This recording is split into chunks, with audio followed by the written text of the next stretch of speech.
G'day. How you going? I'd like you to turn to the person next to you, please. Just so you know, this is like a bit of an interactive moment for us.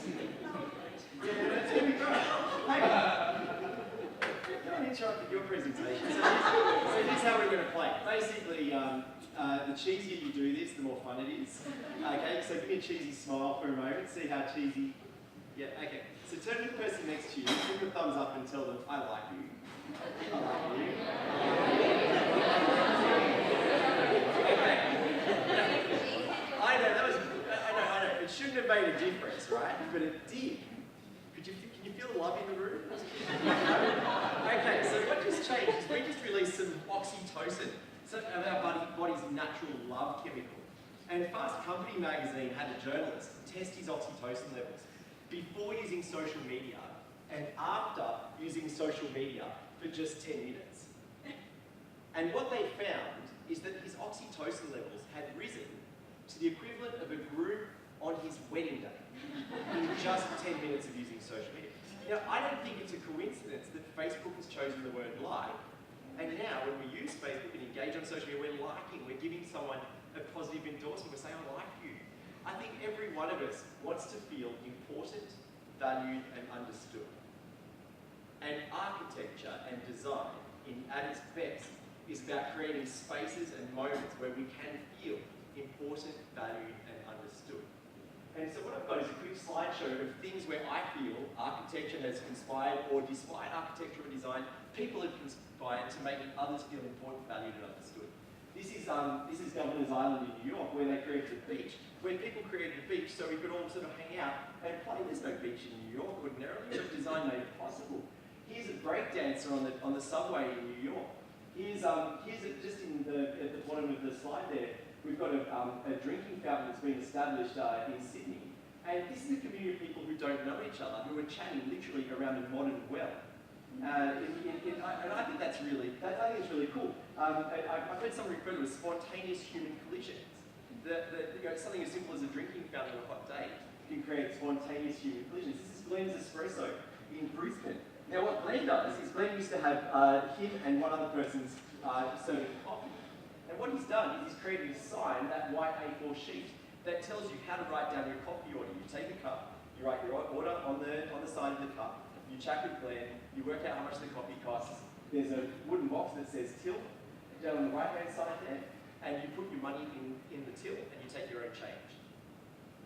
And what Glenn has realised is that people are actually inclined to give a little bit more than the coffee costs because they don't want to rip them off, because they like feeling trusted.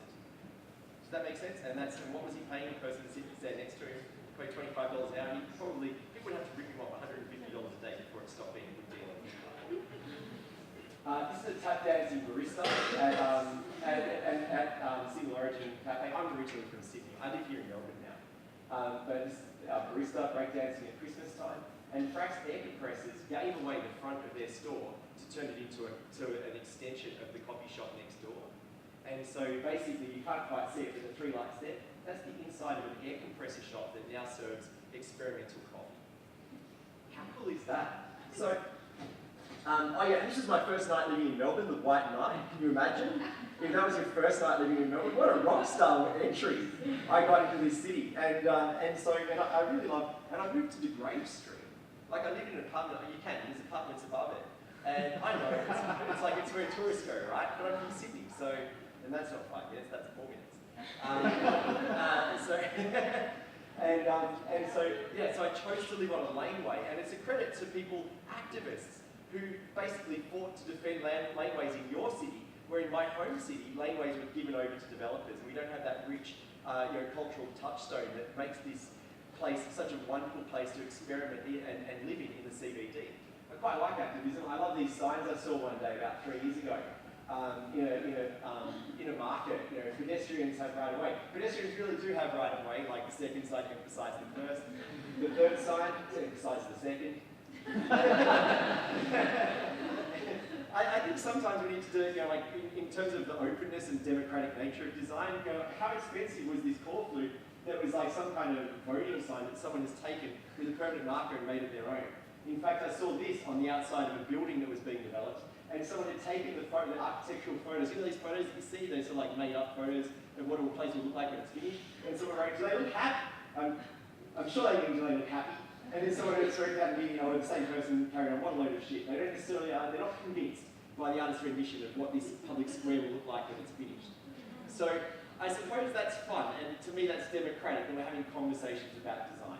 And if you think about it, I've got this final slide. And there's a video on it, and we'll wrap up on this one. The reason I chose to finish with this, and since I can be with the microphone again, so my microphone on, maybe. But basically, this is a shot of Manhattan, and I think in some ways architecturally Manhattan is quite an inhospitable city. In some ways, like what I mean by that. What I mean by that is it's actually quite an imposing place. I feel like New York is in some ways an imposing place, but the Governor's Island, the breakdancer on the subway, there's so many people squeezed in there that it's almost, despite the architecture, sometimes the culture thrives. So I hope that as we think about architecture, design, culture, and what we're creating, I respect the contribution you make to the conversation in terms of design and architecture.